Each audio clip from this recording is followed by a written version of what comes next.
người này sang gọi cho nó Ồ, điều bé. I see it,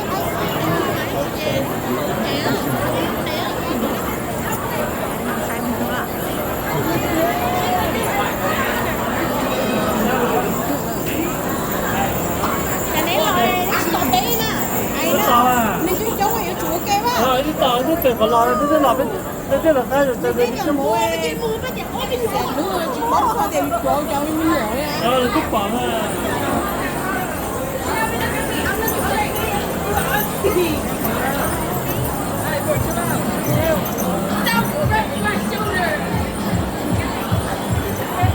Đây là resort luôn.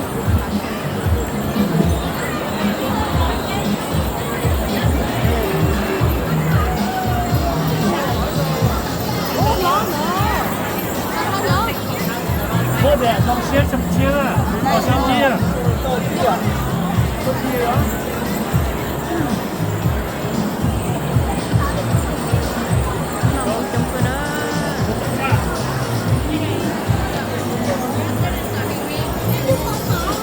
Hả? Bó. Ồ, chị nhỏ ai con ngày có bó tuổi à?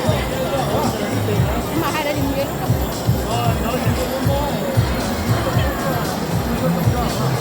Oh, you want to take a picture? Let's go with your mommy. Take a picture. Đúng rồi. Là ít hay không được không? Đâu quá. Áo nữa. Lily à? No, muốn no, mua lấy đi, okay.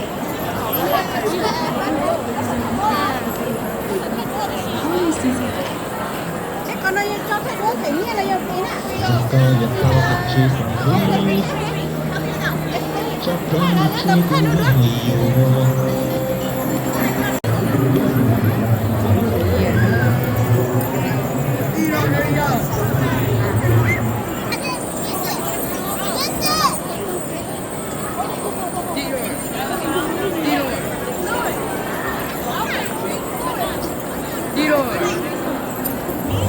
Đi rồi.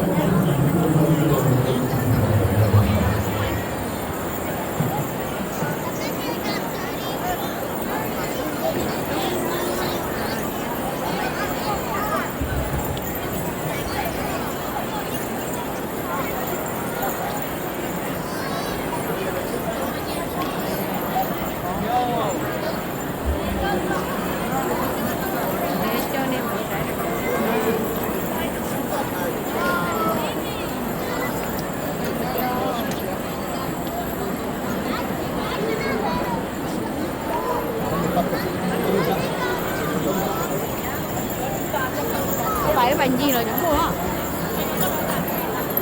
No.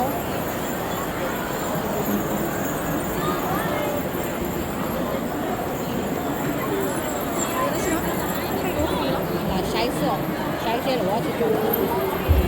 Alright, thank you. Ảnh hưởng I love đến your outfit.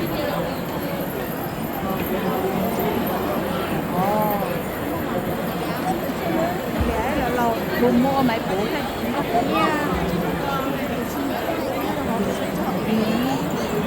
Đây phải nói là quá chuyện.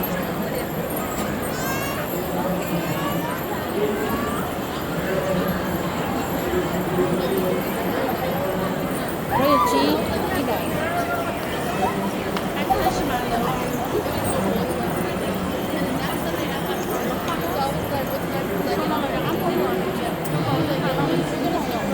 Đây là luôn, em đang để nó.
còn cái bay là bó mình chỉ cạn thì cái đốt nên tôi rộng nhiều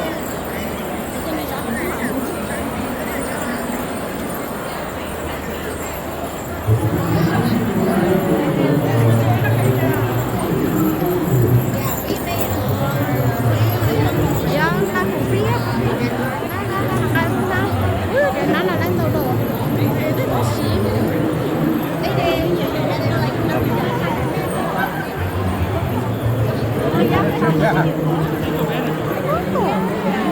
Hello there, ladies.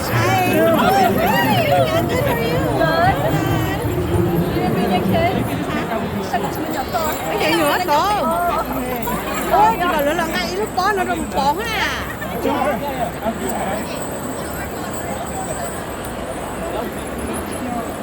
lên mà chị cầm nhựa lo nó cầm nhựa lo ra cho bó lấy gì cũng phải đỏ luôn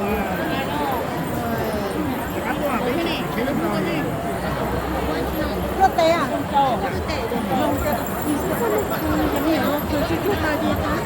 nhưng mà khơi cái lúc cái kẹp mà khơi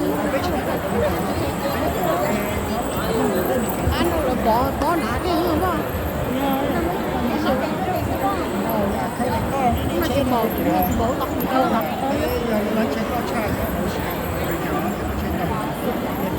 hai cái friend thấy lúc đó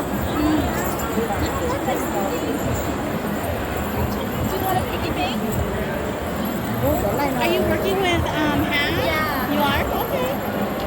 hôm nay là shower hay rồi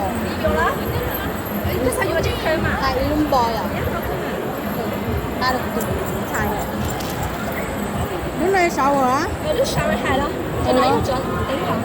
một kia hai có ở ban má nó đâu lắm thấu luôn ra tao thấu Okay. Okay. Maybe in here?